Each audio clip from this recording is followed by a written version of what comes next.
Hey Rip City, this is Shaden Sharp, and you're listening to The Briefcase with Casey Holdahl. Greetings, Blizzard fans, and welcome to The Briefcase, presented by Spirit Mountain Casino. Episode 182 of The Briefcase, presented by Spirit Mountain Casino. I am Casey Holdahl, and your Portland Trail Blazers return from a 4-game trip with a 1-3 record after losing the last 2 games of the trip versus the Pistons and the Grizzlies. Young Hansen, who did get assigned to the remix earlier in the week, ends up getting his first start at the end of that trip versus the Grizzlies in Memphis. And the remix have multiple games this week, even though the Trailblazers play just 2 times in the next 10 days. We'll talk about all that and more on this edition of The Briefcase, presented by Spirit Mountain Casino. Well, after getting their first win of the trip versus the Cavs in Cleveland, which would end up being the only win the Trailblazers got on that trip, they head over to Detroit to face the Pistons. The Pistons, one of the best teams in the Eastern Conference this year, a team that has surprised a lot of teams, a lot of people, surpassed expectations already. Trailblazers give them a good game, have a chance to win that one in the fourth quarter. Unfortunately, not able to get that one. Trailblazers end up falling 122-116 Friday night in Detroit. After a close first quarter, the Pistons take a 13-point lead with a little less than 3 minutes to play in the first half, and particularly against a very good Pistons team at that point in time, particularly with the Trailblazers team that's playing rather shorthanded, has played a lot of road games.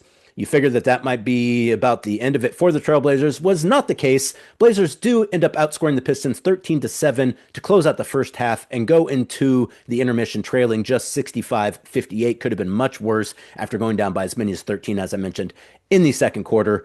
Both teams go cold in the third quarter, but the Blazers go 9-9 from the free throw line to outscore the Pistons by 8 to actually take a 1-point lead into the fourth quarter. And at that point in time, you're feeling really good about Portland's chances. Pistons end up reclaiming the lead early in the fourth quarter. Blazers answer with 11-0 run to take a 108-103 lead with 3:27 to play. And again, with the way that things went in Cleveland, with the Cavaliers battling back and the Blazers able to hold them off, you felt like, hey, they were able to do that versus the Cavaliers. Perhaps they'll be able to do that versus the Pistons. But unfortunately, that would not be the case. The Blazers are outscored 18-9 thereafter, after they go up 108-103, mostly thanks to Cade Cunningham shooting free throws and Duncan Robinson hitting a couple three-pointers. They go on to secure the 122-116 victory. Pistons end up shooting 53% from the field and 44% from 3 and go 16 of 19 from the line in the fourth quarter. Trailblazers don't get anywhere close to either of those percentages or those totals and end up losing that game, unfortunately, 122-116, even though they did get themselves a chance to win that one. Denny Avdia with 35 points on 9 of 16 shooting from the field, 3 of 7 shooting from 3, and 14 of 15 shooting from the line. Can't complain about free throws in that one either, folks. While also getting 9 rebounds, 7 assists in 38 minutes. Jeremy Grant, another very nice game against his former team, 29 points on 8 of 19 shooting from the field, 4 of 9 shooting from 3, 9 of 9 shooting from the free throw line to go with 6 rebounds, 4 assists, and a block in 33 minutes. Shaden Sharp, 28 points on 10 of 25 shooting from the field, 1 of 7 shooting from 3, 7 of 7 shooting from the line, to go with 5 rebounds, 3 assists in 34 minutes. Shaden Sharp still coming off the bench for the Trailblazers, and Robert Williams getting the start in that one with Donovan Clingan out due to that contusion. Gets a start, 8 points, 14 rebounds, 5 blocks in 30 minutes. The 30 minutes there for Rob, I think, is probably the most important part. Looked absolutely phenomenal in that game versus the Pistons. If the Blazers are able to get that kind of production, or even we're close to that kind of production, particularly those kind of minutes from Rob Williams, that improves their chances this season considerably. So the Blazers end up losing that game in Detroit, stay the night in Detroit, head out the next day for Memphis to face the Grizzlies on Sunday in a matinee game. Trailblazers fall in that game as well, 119-96 in Memphis on Sunday to finish that trip with a 1-3 record. Blazers trail by as many as 22 points in the first quarter, go into the half trailing 66-46.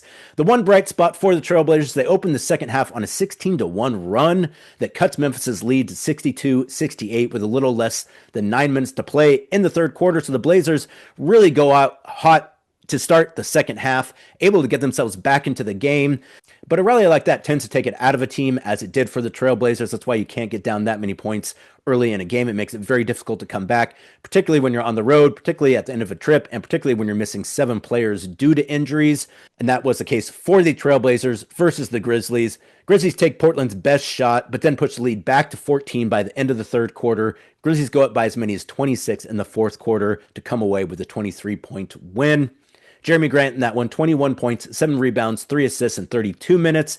Denny Avdia, 17 points, 7 assists, 7 rebounds, 3 steals in 30 minutes. 17 points, 2 rebounds, 2 assists in 26 minutes for Shaden Sharp, and 13 points, 6 rebounds, 3 steals in 32 minutes for Tamani Kamara. Dewap Reith also adding 12 points off the bench in 19 minutes. So the Blazers end up finishing that trip with a 1-3 record.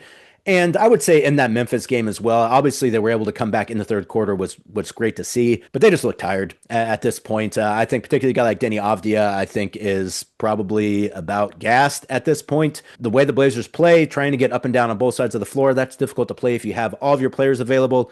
Trailblazers down to 7-8 guys, I think at this point on the main roster, and then the 3 two-way guys.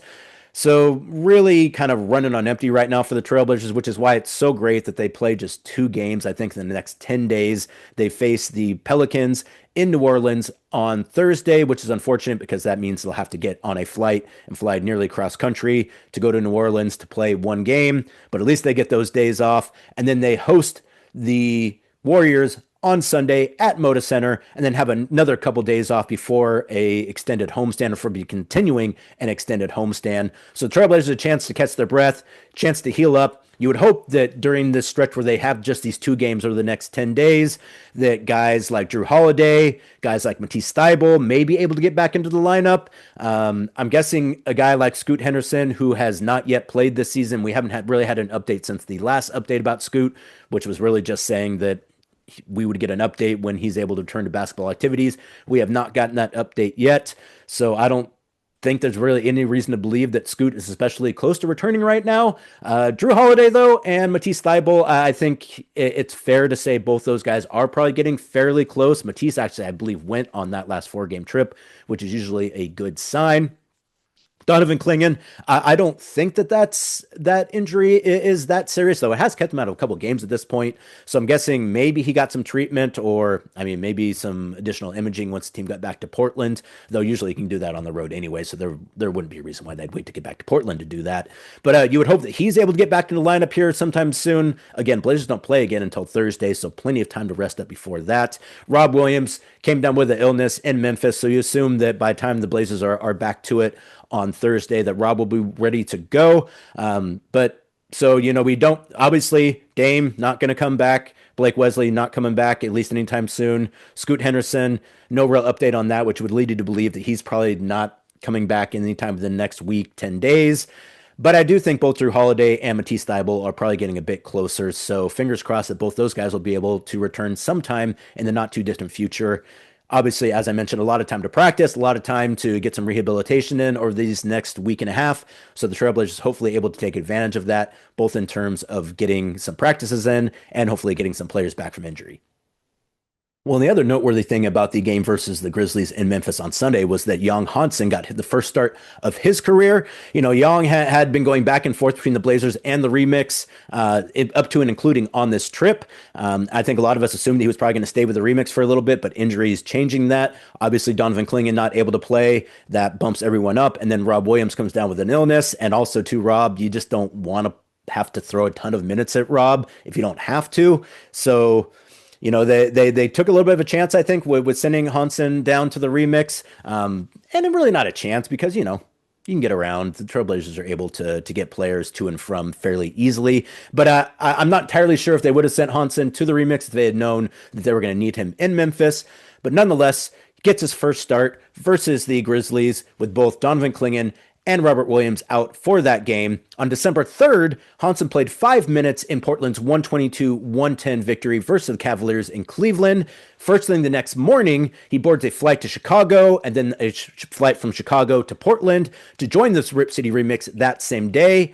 Hansen arrives a few hours before the game, starts, plays 35 minutes and posts 20 points on 7 of 14 shooting from the field, 2 of 6 shooting from 3, 3 of 4 shooting from the line to go with 7 rebounds, 7 assists, 2 blocks, and 2 steals in a 135-132 overtime loss to the San Diego Clippers at Chiles Center. A reminder, too, that the G League does the Elam ending for overtime. So rather than playing a certain amount of time, they play to a certain score. And if I'm not mistaken, they add, I believe, 7 points to the score. And then the first team to score 7 points wins the game. in that game, the San Diego Clippers won in overtime and at the free throw line too, which is kind of anticlimactic. There should be a rule that like you can't win at the free throw line, but otherwise kind of a fun way to end an overtime game. Sure beats, playing 5 minutes and having two teams that are entirely gassed, but a very fun game at Chiles Center. I definitely recommend you head up to University of Portland up here on the peninsula and check out some Rip City Remix games soon. Actually, this week would be a great week to do it with the Trailblazers barely playing. So a chance to, if you need some live basketball fix, get up to Chiles Center at University of Portland and check out the Rip City Remix. And who knows, maybe you might see Hansen again, because the assumption was that Hansen would end up staying with the Remix at least until the Blazers returned from that 4-game trip. So a lot of us assumed that he was going to play on Sunday versus the South Bay Lakers at Chiles Center. But with Donovan Clingan out again and Robert Williams coming down with an illness, they needed Hansen to not only play in that game, but start in the game versus the Grizzlies.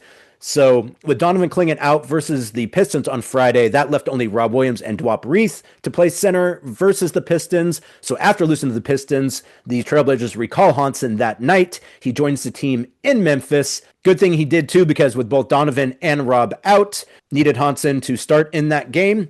Had a bit of a rough start at the beginning, as you would kind of assume Hansen would. Hasn't got a chance to play a whole lot of minutes, then gets thrust into a starting lineup role versus a team in the Grizzlies that are playing incredibly well and have Zach Edey, who is a very good center, a traditional big back-to-the-basket center. So a good matchup for Hansen there. And first shift, I would say, looked pretty rough. I think kind of getting into the rhythm, getting to the flow of things is still... and being a little nervous, I think is still an issue for Hansen, which you would expect for any young player, particularly for a 20-year-old.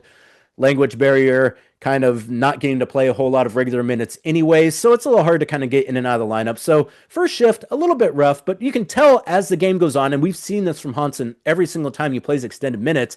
As the game goes on, he just starts to get more and more comfortable, as he did in the second half of the game versus the Grizzlies. Still nervous, but he settles in and gets into a bit of a rhythm, which I think is really good proof that Hansen at this point in time, in order to develop, really needs to be able to get out there and play. But that's kind of hard to do when you have Donovan Clingan and Robert Williams, because the Blazers are trying to win games this season, and it's just really hard to play Hansen over Donovan or Robert. You basically can't, unless one of those guys is injured or out for some reason. So that just kind of puts the team in a little bit of a bind in terms of finding minutes for Hansen, which is why, I know that they'd like to give him some more time with the remix. But when you have guys who are injured, you need Hansen to play for the Blazers. So again, it's been a little bit of a conundrum for the Blazers here over the last month. Hopefully, as guys get healthy, that will not be as much of an issue, and they will maybe have a little more free reign to assign Hansen to the remix if that's the decision or the way they decide that they want to go. Because right now they're just getting put into a situation where, they're down so few players that, if one guy goes down or if a guy gets into foul trouble, you're in a situation where you would be playing Hansen if he was there, but if he's on assignment, obviously you're not able to do that. So again, just a little bit of a tough balancing act for the Trailblazers right now to balance, developing Hansen while also needing to have his minutes with the Blazers when they're in a situation where guys like Donovan and Rob might not necessarily be available. So we'll see how that plays out for the rest of the month, really, because the Blazers coming up, as I mentioned, they have this stretch where they don't play many games. And then even after that stretch, they have, I think, 4 or 5 straight games at home, which gives the team the possibility of practicing with Hansen with the Trailblazers and then having him play at night with the remix, or practicing with the remix in the morning and then playing at night with the Trailblazers. Either one of those is an option, and why it's obviously such a great thing to have your G League team in the same town, because that way you can go back and forth very easily, both in terms of games and practices. So we'll have to see kind of how things shake out with Hansen over the next couple weeks in terms of being with the remix. I would not at all be surprised if he does get assigned to the remix again at some point in time here in the very near future. But also, as I mentioned, if guys aren't healthy, they need Hansen to play minutes with the Blazers. So it's very tough to predict, because injuries are tough to predict, illnesses are tough to predict. And unless you know that they're going to have Donovan and Rob available, it's kind of hard to assign Hansen to the remix, even if that might be what is best for his production right now or his growth right now. And I think there's a pretty good argument that is the case. Though again, if he's able to, when Hansen does play extended minutes at the NBA level. Again, it takes him a little time to kind of get to the flow of things, but once he does, he looks all right out there. So in some regards, you would hope that maybe he could get to a point where, he would at least be comfortable to start games and not have to kind of work his way into games in order to have some success. But again, he's 20. That's what you would expect out of a young player. That is not at all exclusive of Hansen. And again, if the Blazers were healthy, he's probably with the remix. If the Blazers weren't healthy, he's probably playing more minutes with the Blazers. But since they're healthy sometimes at center and then not healthy other times, again, it's just made the situation where it's a little bit difficult to predict when Hansen's going to be with the remix and when he's going to be with the Blazers. However, as I mentioned, with so many days off here coming up, I would not at all be surprised if Hansen did end up pulling some time with the remix here at some point in time this next week or the next 10 days. The remix hosts the Salt Lake City Stars on Tuesday and Thursday. Then they face the South Bay Lakers and El Segundo on Saturday.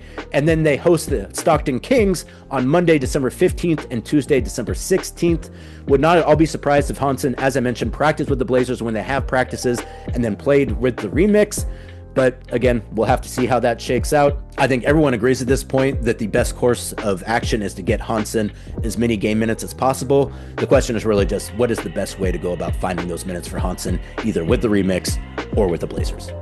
And that's going to do it for this edition of The Briefcase. Thank you so much for joining me. As always, please like to subscribe wherever you get your podcast. Thank you so much to the folks at Spirit Mountain Casino. We will talk to you soon. I am Casey Holdahl. Go Blazers.